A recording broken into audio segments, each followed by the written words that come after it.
I started to feel like we have product market fit. Anytime anyone talks to one of our customers, we get another customer. So like our whole GTM engine is kind of how do we just like try to get our current customers in a room with prospects. And at that point, like we can walk away, which I think was a pretty good sign that we're onto something. Yeah, we hit $1 million ARR right around 6 months. We weren't focused on ARR, I would say, for the first couple of years, but in the last 12 months, we went from 2 to 20 million ARR. I think a lot more about how do we get to $1 billion in revenue by 2030 and build a generational company and win this market than I do how do we like optimize for sales cycles and this year's revenue. That's product market fit. Product market fit. Product market fit. I called it the product market fit question. Product market fit. Product market fit. Product market fit. Product market fit. I mean, the name of the show is Product Market Fit. Do you think the Product Market Fit show has product market fit? Because if you do, then there's something you just have to do. You have to take out your phone. You have to leave the show 5 stars. It lets us reach more founders and it lets us get better guests. Thank you. Omar, great to have you on the show, man. Yeah, great to be here. Looking forward to this one. You just raised a massive $100 million Series A not too long ago. And the legal tech and AI and legal space is just like completely blowing up. We had Legora on here, Max from Legora recently. We had Ryan from Filevine. We've had Spellbook back in the day. Blue Jay, I guess, is more on the tax side, but they're close by. In any case, everybody seems to not just be raising money, but doing well and driving like pretty insane business. So maybe as a first question, like, when you think about your Harvey, Legora, Filevine kind of thing, where exactly does Eudia sit in? Yeah, definitely. So our view has always been that AI is not the future of software. It's actually the future of labor. And if you look at certain buyers in the enterprise, and I would include the chief legal officer in this category, but there's many more, by the way, the chief procurement officer, the head of HR, even the CFO, typically 95 to 98% of their budget goes to humans, labor, services, not software. And so we basically asked ourselves from day one, if historically there's been a lot of great software that's never really been adopted, it may be the case that no amount of AI on top of the 2% of the budget will ever really change anything. And so to really offer like the 10x better alternative to that 98% of the budget, we decided to really deeply look at what are the humans who consume that budget actually doing, and how do we much more directly, first of all, not sell to these law firms or professional services firms who have a lot of kind of perverse incentives, right? They don't really want to cut hours because they bill by the hour, and instead focus on the end customer who has shared incentives and think about building a data platform and AI platform that can actually offer a 10x better alternative to what they're doing today. So this is a good segue into something else that I also happen to believe, which is that there's a massive opportunity in AI-enabled services. And, your choice with legal AI, or really just about any type of AI, is you can either sell it like software was sold, right? So you go to a law firm and you're like, here's our AI. If you use it, you'll be more productive, more efficient, and then you can go and deliver whatever services you deliver to the end customer. Or you can just say what it sounds like you're doing, and you can correct me if I'm wrong, which is, we'll use the AI and we'll deliver these legal services to the end customer. Now you become a kind of a competitor to these law firms instead of, a provider, a vendor to them. Yeah, so it's definitely a part of what we're doing, and I would say more something that we did, because what I've seen for the in-house enterprise legal team, which is where we've only ever sold, we haven't sold to law firms, is there's a high standard deviation, but call it roughly 50% of the budget goes to law firms, 50% goes to the internal headcount, right, and team. And so for the work that's already going out the door and leaving the building, it was actually often a better mechanism for us to just be able to not wait for law firms to change, but to just really demonstrate that a lot of the work they're paying $100,000 for can now be done for $1,000. And actually it's better, faster, and cheaper, not just cheaper. So that was kind of like a good way for us to, I would say, get on a lot of people's radars and very, very quickly prove the value. For the work that's being done in-house or that they want to be in-house, we actually do provide software, and it is an end-to-end data platform. And so we typically have customers doing both. Like for some work, they're more or less just shipping it to our AI agents, and it's more of a UX is more like what they get with a law firm, where they give an input and they get back an output. But then for probably the vast majority of, again, like the work that we do, it's actually more providing software for the teams internally. And that like distinction is not unlike the other one. So we had like 10x, which is like, AI for MSPs, Quanto, which is AI, not AI for MSPs, I should say, an AI first MSP like themselves. And then Quanto, which is an AI first bookkeeper. It's a lot harder to go in, like you're talking about in-house legal versus the contracted work.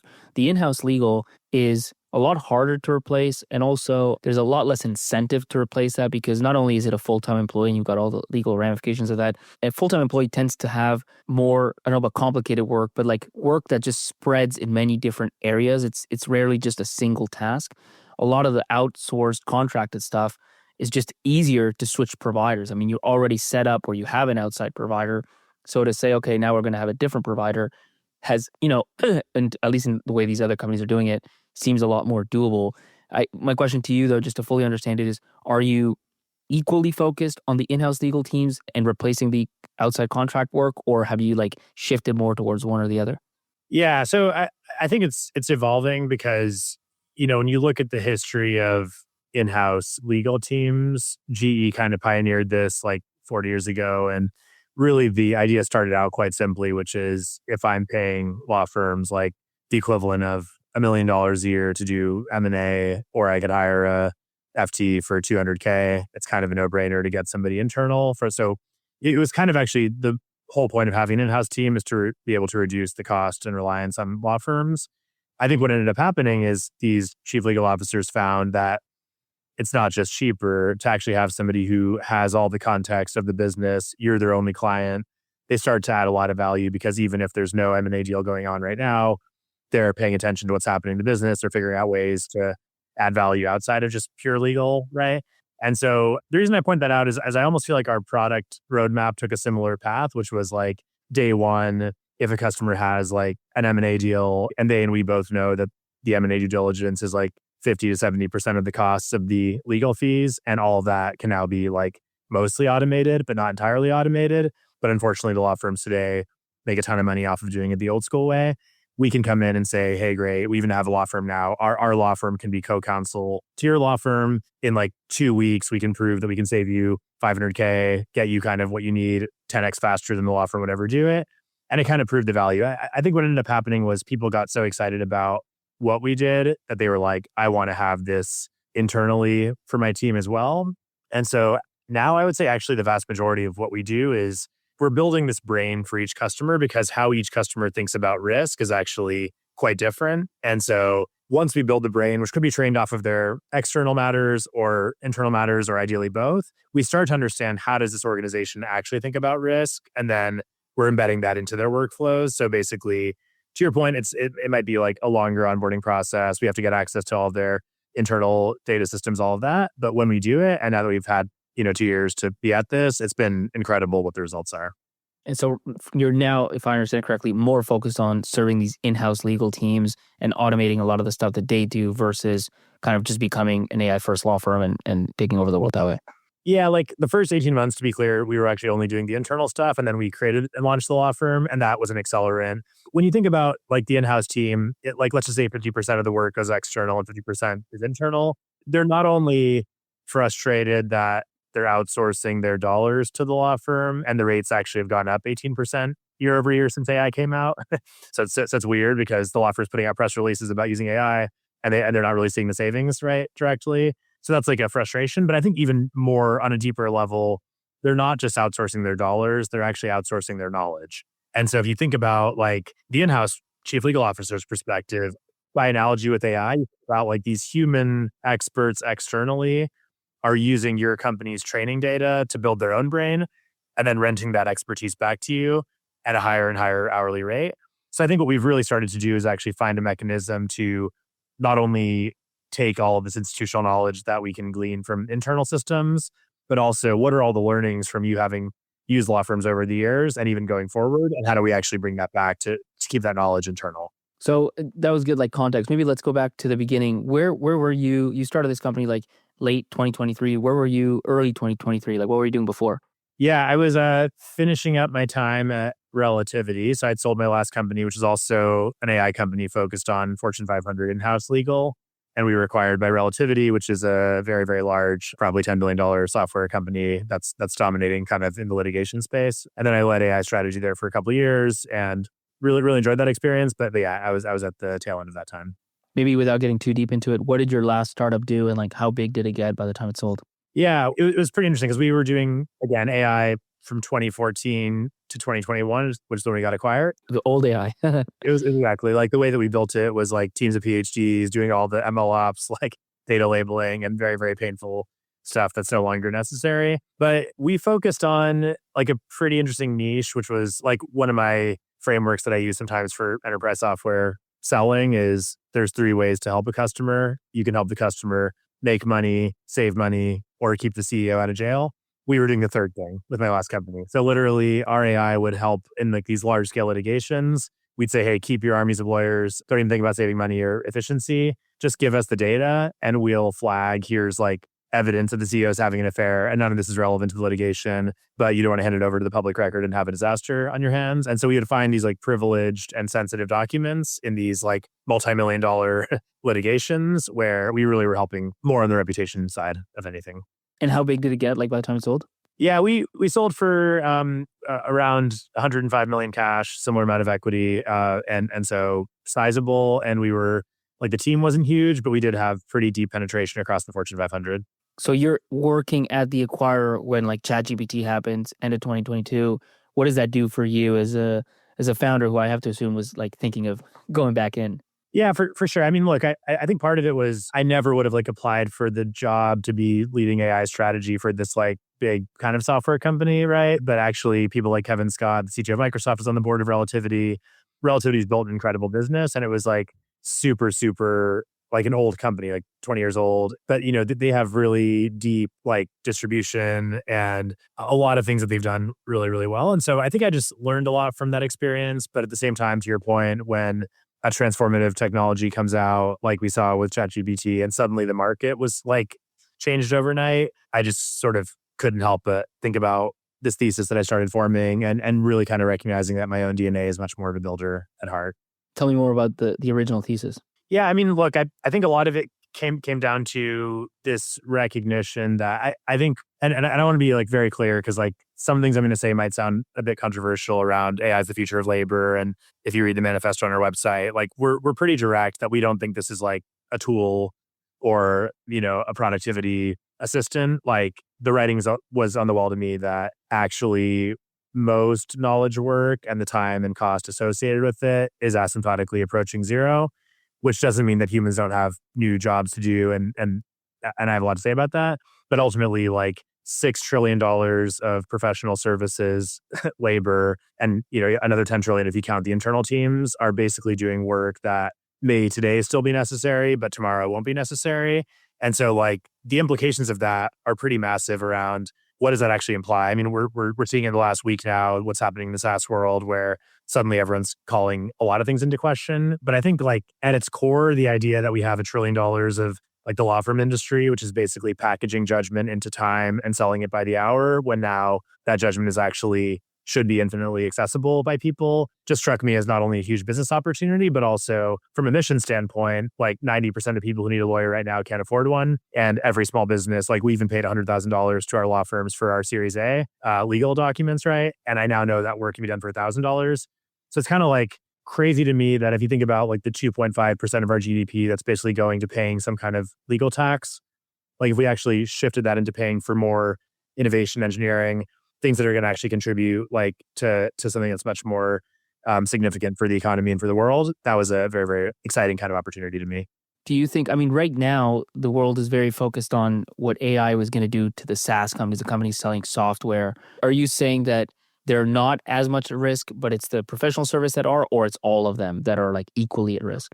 Yeah, great question. I mean, I would say it's personally even more so the services companies that are at risk. And I think both are at risk in like a similar way, which is I don't think they're going to like die and go away. But I do think like you look at what's happening in the public markets right now, you know, the value of a company is basically you're looking at the terminal value, the growth rate, the time value of money. And so it's not like this big dip that we've seen post Anthropic's release a week ago. Wasn't saying that a company like Salesforce has no value. It's just that the historic growth rates that we've all projected into the future may no longer be as accurate. And the reality is companies that grow less quickly end up trading at like much, much, much lower multiples. So the overall value goes down a lot.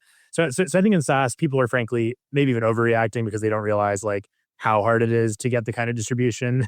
And as long as those companies can reinvent themselves, which I don't think is like impossible, I think it actually has to happen. It says more about how quickly can they do it. And if they can do it, I think they're going to be relatively better off. I think on the services side though, to me, you look at like the fact that historically we've deliberately made like to even become a lawyer, you have to pass the bar. There's so much regulation around it. And then the assumption is if you're a law student who goes to law school and you're now racking up 150K in debt, like you almost have to get 160K type of job coming out of law school. And like that whole model is basically predicated on, again, this credentialed based. It's artificial supply in a way.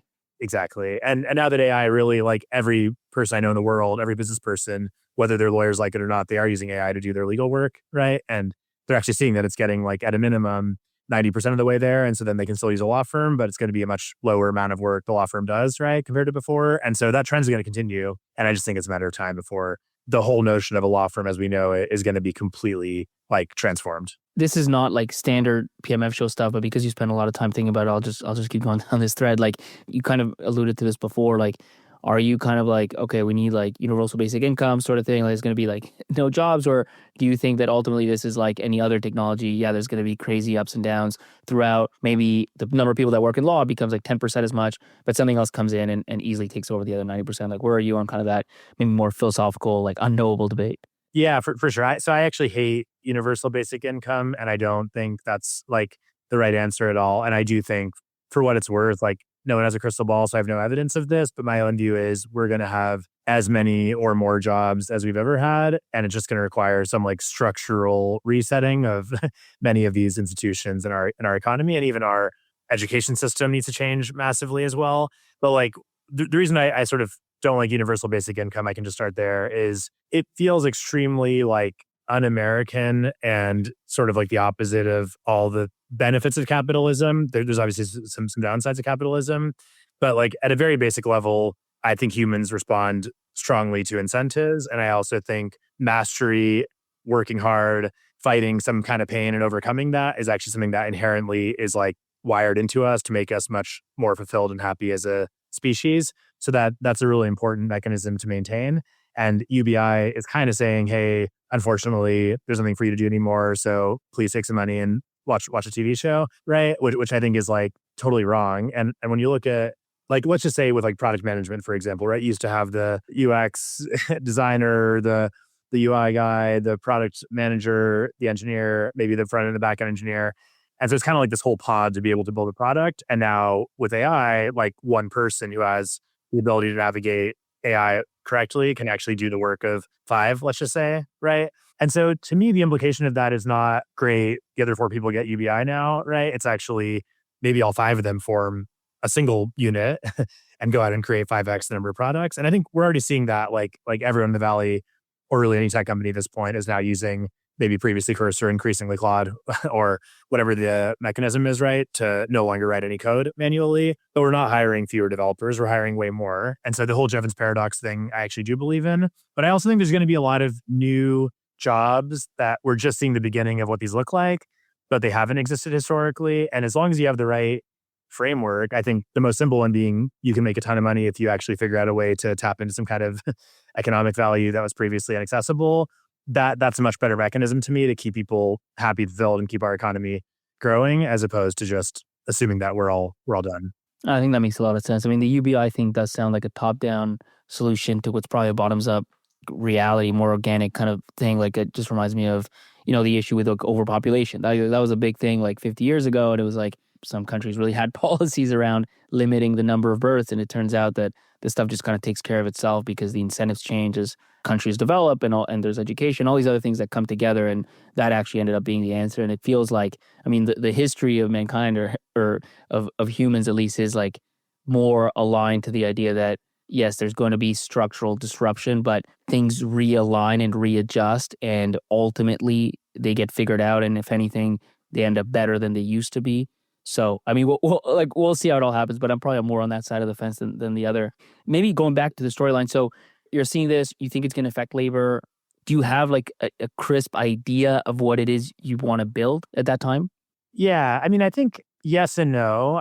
I think I knew what I wanted to do a lot of discovery on, right? Which were basically two categories of discovery that I was really eager to. And when I left Relativity, I spent the next few months both interviewing 80 chief legal officers, like before even writing any code and figuring out the product, but also, and like the interviews were centered on maybe two primary topics. One was kind of not only the why, but the why now, because I find that as a founder, probably my biggest learning from 3 startups and 15 years of doing this is that market timing is the most important factor in your success and the one that's the least in your control. So I really genuinely wanted to like discover without even biasing the person I was talking to, hey, what are your top 3 priorities and why? And frankly, I was kind of suspicious that a lot of the ChatGPT stuff at that time was actually just going to be hype that was going to die, because the reality is the legal market's never changed like through all of history, right? And so why would it suddenly let AI eat it on some level was kind of my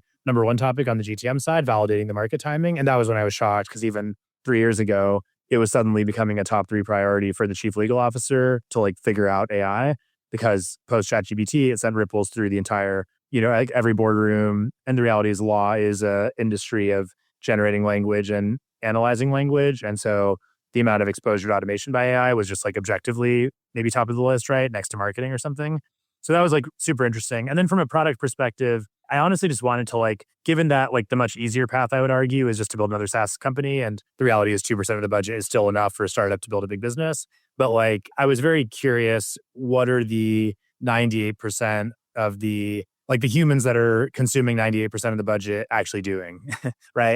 And so we actually spent a lot of time first, like deeply almost following around like these lawyers and understanding what are they doing. And we looked at 4 areas: litigation, compliance, M&A, and contracting, and tried to just figure out like the human side. Forget the tech. I obviously know what the tech's doing because I've been in that world for a while. But what are the humans doing, and where does the tech fall short? How'd you do this, by the way? Like logistically, did you like go into their office, spend a day with them? Good question. So actually, and this is maybe more on topic for the show, which is like both with TextIQ, my last company, and with Eudia, my current company, we've gotten 90% of our customers from cold emails that I've sent. So people always assume, oh, you sold your company, you must have all these connections. And, we had like 1 or 2 general counsels that did sign up for this for my last company. But the reality is my last company, we weren't selling at the C-suite level. We were selling like 2 levels down. So most of those people weren't that relevant, at least to get to the chief legal officer, which is now our core ICP. But, I basically contacted a few, and it was like super interesting because initially it was like, hey, I'm a founder at an exit. I really believe AI is going to impact labor. I'm just really, really curious, like to see whether you'd be open to sharing, kind of some feedback on a 15-minute call, that kind of email. And then I got a few people, like I look at like Rob Beard, who at the time he had been the chief legal officer of Micron. He was just leaving to be the chief legal officer of MasterCard. And one thing led to another. And he was basically like, look, if you want to just like come in and see what we do, like even if you don't have a product yet, I'm happy to just give you that opportunity. Did you cold email him, or how did you get him? Cold email. Wild. Yeah. Almost all of them are cold emails. And and then so we basically had like, 5 design partners initially who were chief legal officers that were like, they could see that we were pretty credible as a team and our technology background was real. And to be fair, my co-founder, Ashish, had already built a lot of tech because he had no idea about legal, but he was basically like all knowledge work basically entails very, very similar set of activities. So he'd already built an initial platform. And we just said, like, very honestly, we have no idea how this can help in legal. We want to first understand like where the time is going, where the money's going, where the bottlenecks are, how we can, like what the actual technical problems are that we can solve. And I think like the biggest thing that we discovered was that it wasn't really an AI problem, or maybe to put it differently, every AI problem is actually a data problem. And the data problem was really the most interesting thing that we learned from these Fortune 500 companies is all of the knowledge that they need, whether it's a human who joins their team or an AI agent who wants to join their team. That knowledge is currently distributed across a variety of SaaS applications and trapped in people's heads. So like the real pain was, forget about AI, like when my colleague goes on paternity leave, it's a nightmare because they know how we negotiate contracts with this type of customer. And unfortunately, no one's ever codified that knowledge. So we actually started to realize like that's the real problem. And could we build a platform that actually, frankly, is more of a data and knowledge platform? Of course, AI becomes like a core component of it, but AI is almost like the last step. The first step is how do you actually solve the data problem? And once we started to do that, even in a small scale way, we were getting like incredible performance. And that became actually the big differentiator. I'm going to ask you for a small favor, a tiny little favor. In fact, it's not even, now that I think about it, it's not even really a favor for me. I'm actually trying to help you do a favor for you. Just hit the follow button. You won't miss out on the next episode. You'll see everything that we release. If you don't want to listen to an episode, you just skip it, but at least you don't miss out. So let's go deeper on this setup with the design partners where you're finding the ultimate problem, which ends up being this data problem, because everybody knows these days, because of lean startup and all that, that you have to talk to customers. You know, design partner is like the new beta customer, and frankly, just about everybody is doing it.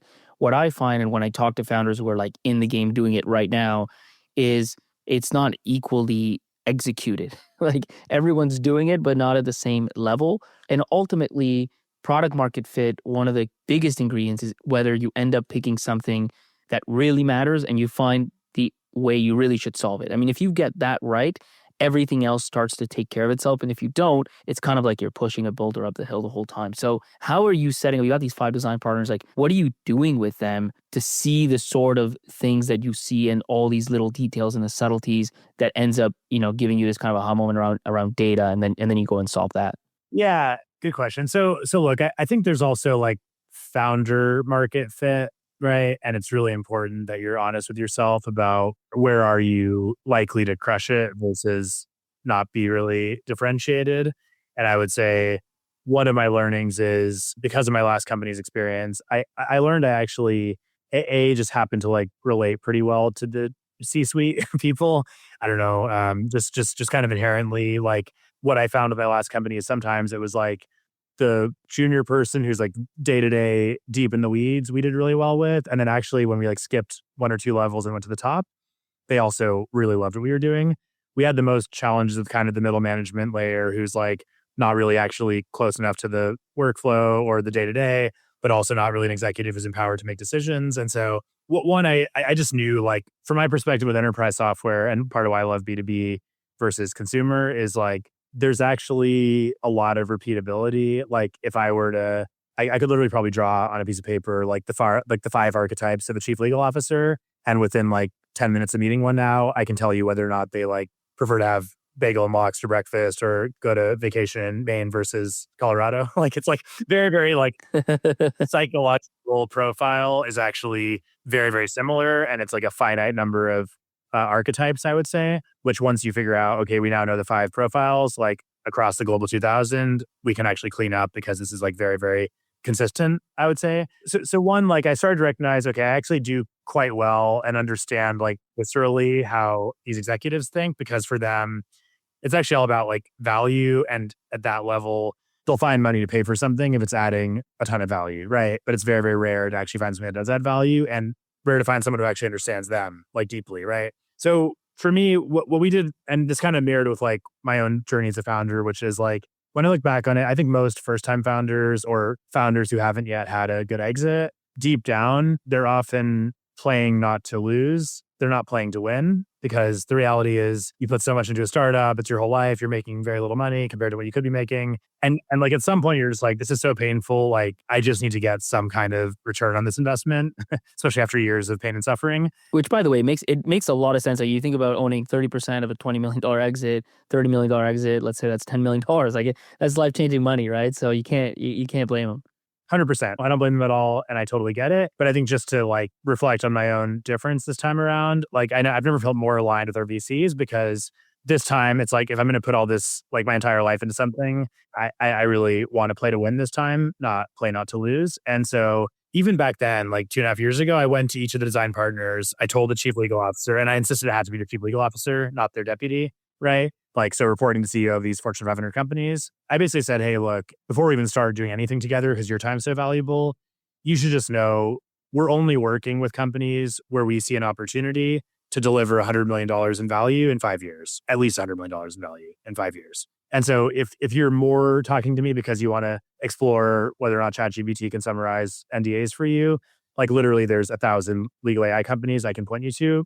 Maybe that time 500, now 1,000, right? Who have like a point solution that's probably really good at having a feature to do some small thing. It'll probably actually charge them very, very little. But I was like, if we're aligned that the goal here is to unlock $100 million plus of value, then this entire design partnership is not only proving that our technology works, but also like mutually uncovering where does that value actually exist, right? And so that was like, I think one big difference. And it meant that by the time we kind of actually found the right initial pilot, everything was with that frame of how do we scale this as quickly as possible? How do we actually build a platform, not a product, and start tackling like multiple use cases and even expanding beyond legal as quickly as possible. But what did you do with those design partners? Did you go into the office every day? Did you just have a call with them? Did you build stuff and show it to them? And that was the iteration cycle? Yeah. I mean, look, I think part of it was realizing the vision that they had more than we had. So I think one of the learnings was, for the chief legal officer, they think about risk very differently than everybody else in the organization. And they also think about, like, for example, contracts. They think about them on like a portfolio level in a way where today most lawyers almost act like every time they see a contract, they've never seen a contract before, and they kind of repeat the same workflow. And so we started to get like a better vision of, okay, almost like whiteboarding in your ideal world, you'd want to be able to see like your portfolio of contracts. And if there's, 5,000 of them, you want to know like what's the one that's like the highest risk where I have to change one thing or some data to help me understand that the last 10 times I tried to get limitation of liability under 10 million, I never got it. So I can try again. But if I do, it's going to add 6 weeks to the sales cycle and my CEO is going to hate me. Or I can just concede that term. So kind of like we started to understand like what data do they actually need to be able to make better decisions about risk fundamentally and those trade-offs between growing the business and protecting the company. And then once we had that, we started to go like really deep into the weeds with like, let me just spend all of our time with like the one person who's actually doing these contracts today and starting to build, again, like initially more of a co-pilot and then trying to figure out where can the AI become pilot and where does the human become pilot as opposed to just being surface level about that. And then starting to build like real case studies where we can now show at a small scale, we've gotten like 55% efficiency gain, 93% F1 score. We're eliminating the need to spend $4 million a year on a law firm for this one use case. And that justifies the $1 million to Eudia, for example. What was like one of the first use cases that you solved that was meaningful? Yeah, for sure. So I think like two of the most common ones, one was around contracting, but not like CLM or contract lifecycle management, which is kind of an established and in my view, a little bit of an old category. So instead of like trying to build the software to put all your contracts into one repository, we started to think a lot more about two things. One, if we wanted to like eliminate 90% of the human review, what would be required to do that? And so that was like one category where we really developed some really cool technology to be able to do that. The other was around like compliance, and specifically a lot of these in-house teams do like marketing reviews. And we were able to basically like learn that AI out of the box will never be that amazing to somebody who actually knows what they're doing. It's amazing to somebody who has no idea what they're doing, but to an SME, they're like, this is crap. And so we almost learned like, okay, assume it's going to be crap in the beginning. And our job is not to have the first output blow your mind. It's actually to have the third output blow your mind. And in the course of from 1 to 3, what we're really doing is basically leveraging our data platform to try to capture all this institutional knowledge that's trapped in your head, as well as look at like, what are all the past examples, all the data that we can get our hands on that helps train the model on how you, customer X, actually think about risk. And that was like a really effective way where, again, like within 3 weeks, we were seeing these like crazy performance improvements from like 50 to 95% F1 score and efficiency gains that were very palpable. But even more importantly, subjectively, like lawyers are actually very subjective around things like language, right? So like we had a customer where the chief legal officer just hates adverbs. Adverbs aren't legally right or wrong, but the brain that we built for that customer would never use an adverb. And they can tell, like they're like, oh wow, it's starting to how I actually do my legal reviews. And so the model's being trained off of my own data. Were you funded during this time, or like did you just kind of bootstrap up to a certain point? Yeah, we raised a small, like, well, not small by all standards, but like a $6 million seed round. That was Mike Maples, who's a longtime mentor and back to my last company. He basically not only funded this when it was like an idea on a napkin, but also I met him like every week to kind of like, he was almost like a silent co-founder in terms of the value that he added in the beginning too. How long did that last before you raised the $100 million round? Yeah, that was about 9 months. So not too long, but long enough that we had like our seed round was like, it was a very, very weird pitch deck, if you can even call it that. It was like, when was this, by the way? End of 23 or beginning 24? End of 23. Yeah. And it was literally, here's like an 80-page transcript of all the interviews that I did with the buyers. And then obviously used AI to help surface some of the key insights and all of that. But that was our pitch deck. It was like, we've now validated at a very deep level that this buyer is ready to go. 90% of them are making AI a top 3 priority.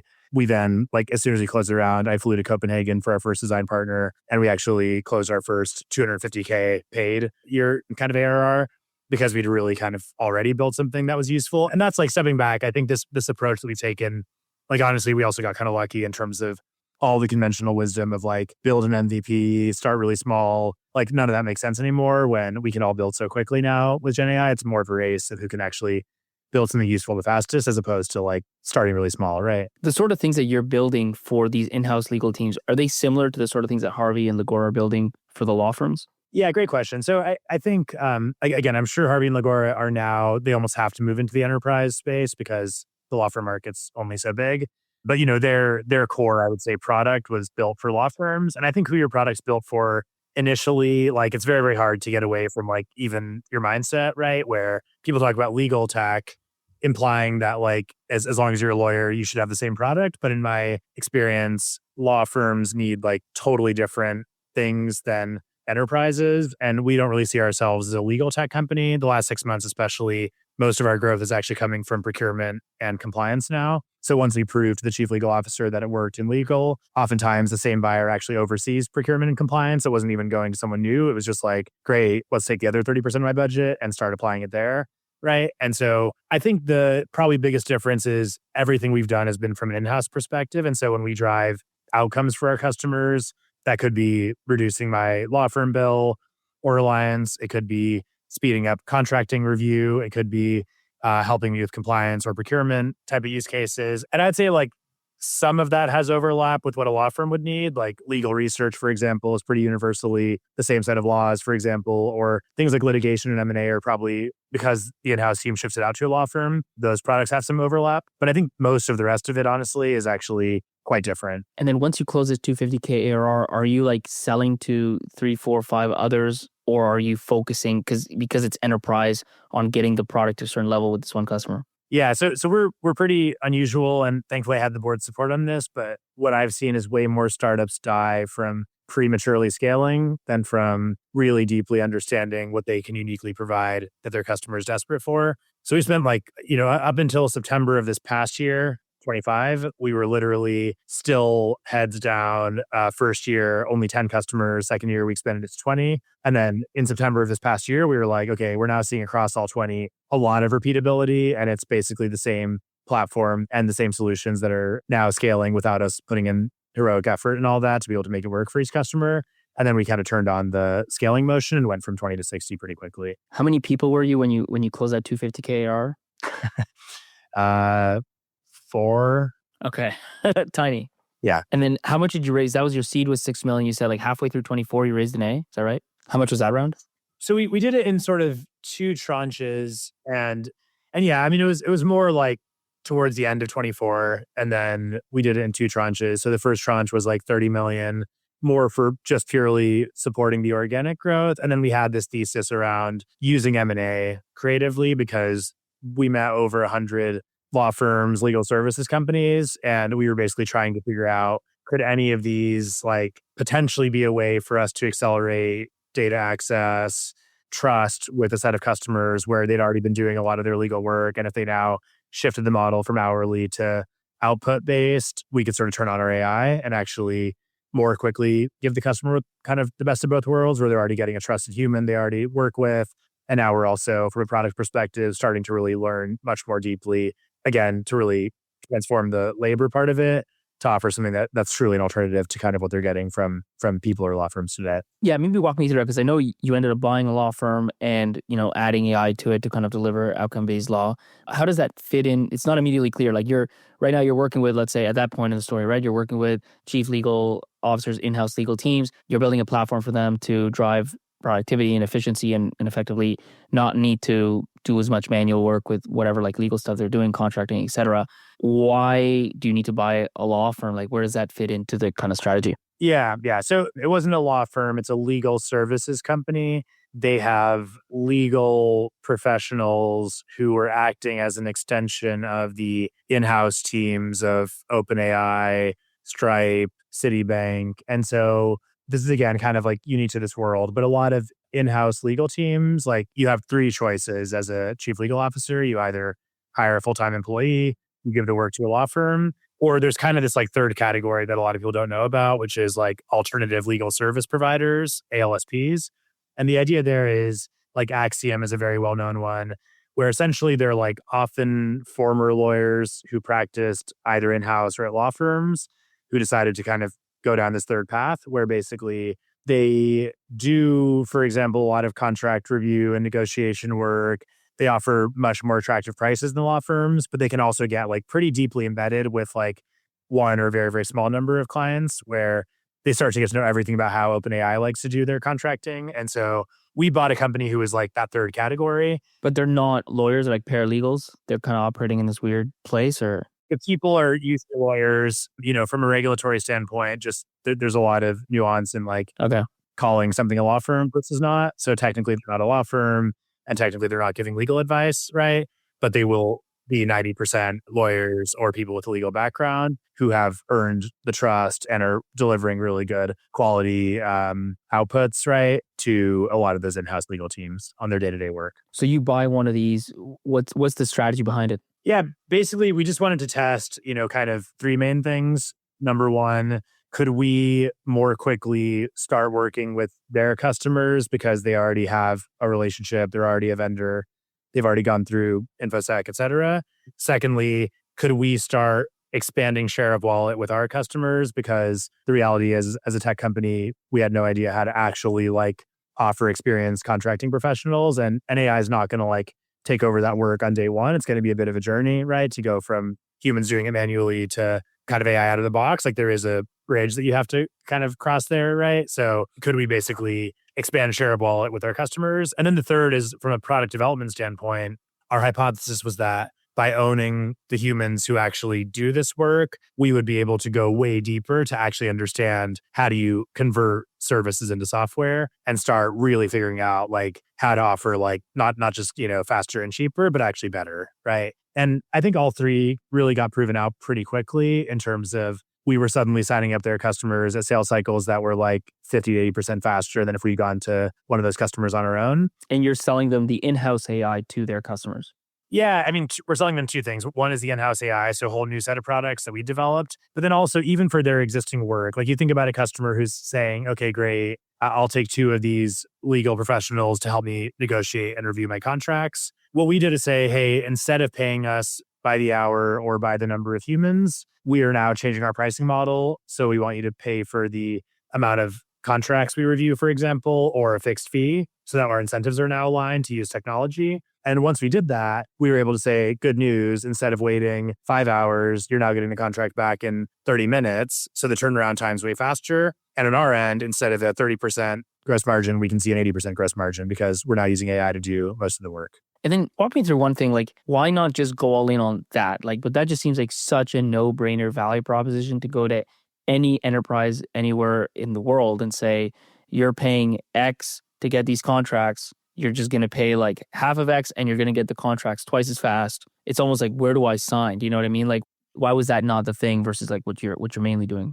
Yeah, great question. And this is again, like it all comes down to like the strategy of each company. I think for what it's worth, since we launched our AI native law firm, there's been like a dozen people who are now doing this. And it's obviously becoming like a more and more crowded space. My honest answer is I think a lot more about how do we get to $1 billion in revenue by 2030 and build a generational company and win this market than I do how do we like optimize for sales cycles and this year's revenue, right? And I think it's a subtle but important distinction because when you look at like most of the work people are farming out to these kinds of companies and even law firms, it's not like super strategic, complex. It's more like, I believe I still need a lawyer to do this. And so I'm going to use a lawyer to do this.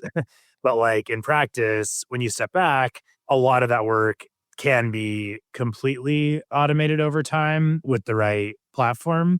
And so we're much less interested in some near-term opportunity to capture revenue from other services companies and, kind of temporarily gain some advantage there, and much more interested in like, how do we actually build this brain that over time really deeply understands at a more strategic level how to think about risk. And we were seeing so much traction on the organic side that it was like impossible to ignore that, right? Like the companies wanted to buy our products. Like we almost couldn't build things quickly enough for them to be able to consume more of our technology. And meanwhile, we had this like proven, but ultimately kind of limited opportunity in the long run to take over a lot of the services spend as well. Perfect. Well, let me stop it there. Let me ask a few questions that we typically end on. First one is, how fast did you hit $1 million ARR from the time you started selling? Yeah, we hit $1 million ARR right around 6 months in.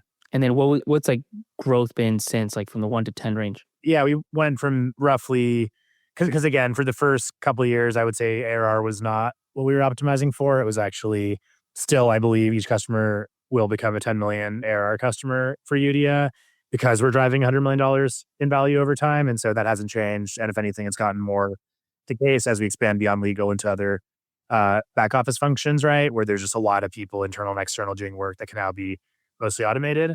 So we weren't focused on ARR, I would say, for the first couple of years. But in the last 12 months, we went from 2 to 20 million ARR. Crazy. When was the moment when you felt like you'd found true product market fit? Yeah, I think it was probably like right around last summer, where we still are now seeing like 90% of our business comes from customer referrals. But when you hear any of our customers talk about Eudia, and we haven't invested a lot in marketing, we're not that well known. I would say we're more under the radar still. But like, that's how I started to feel like we have product market fit, is anytime anyone talks to one of our customers, we get another customer. So like our whole GTM engine is kind of, how do we just like try to get our current customers in a room with prospects? And at that point, like we can walk away, which I think was a pretty good sign that we're onto something. Things sound like they've been like on a tear basically from the beginning. I mean, even though, like you said, ARR wasn't the focus, it sounds like things have just been up and to the right. But was there ever a time where you actually doubted if things would really work out? Oh, yeah. And I mean, frankly, like I think even now, it's hard to feel good about 20 million ARR when you see everyone else in the world getting to 100 million ARR seeming in 12 months. You know what I mean? And I think, personally, I think ARR, this may be a very unpopular view, but I don't think it's actually the right metric, like the single right metric to focus on anymore, because there's a lot of examples with these LLM wrapper companies where it's like temporarily you can appear to be magic for a lot of the market who either doesn't have the technical chops to go directly to the foundation model, or the foundation model hasn't yet moved deep enough into the application layer for someone to see that actually that's a viable alternative that can do the same thing at like 1/10 the cost or 1/100 the cost or whatever it is, right? So I think it's still been hard, because the reality is like we're all human, and when you see like a bunch of companies that everyone's heard of reaching even way more significant revenue milestones much more quickly, it's like part of these like, what the hell, are we just kind of like doing the wrong thing here? But I think being a more experienced founder, I've had to remind myself, like, our thesis really is, if we go really deep, if we build trust with these C-suite buyers, and ultimately it's their data and their dollars that are flowing through the ecosystem, then there is a lot of value, even if it takes longer to get ourselves like deeply embedded into the workflows and getting access to the data that is actually pretty proprietary and institutional knowledge. We know that's the right strategy, but often we question, because we just aren't growing as fast as other companies in the space, whether or not it is the right strategy. But we always come out with like, no, let's just stay focused on ourselves and ignore competition and stay focused on the customer for the most part. And then last question, what would be like a top piece of advice that you would have for an early stage founder that's still like looking for product market fit? I think it's just really asking yourself that one question: what can you uniquely provide that your customer is desperate for? That's my definition of product market fit, which I didn't come up with. I stole from Mike Maples, who I think stole from someone else. but it's really the desperation, not just willingness to pay. And then also what you can uniquely provide, which in this world of AI eating the world increasingly gets called into question. But like in our case, like trust with chief legal officers combined with like a data and knowledge platform were kind of our answer to that question. And then we learned what they're desperate for after spending a lot of time with them. Perfect. Well, Omar, man, thanks for jumping on the show, dude. It's been great. Yeah, thank you for having me. Really, really good to be here. Wow, what an episode. You're probably in awe. You're in absolute shock. You're like, that helped me so much. So guess what? Now it's your turn to help someone else. Share the episode in the WhatsApp group you have with founders. Share it on that Slack channel. Send it to your founder friends and help them out. Trust me, they will love you for it.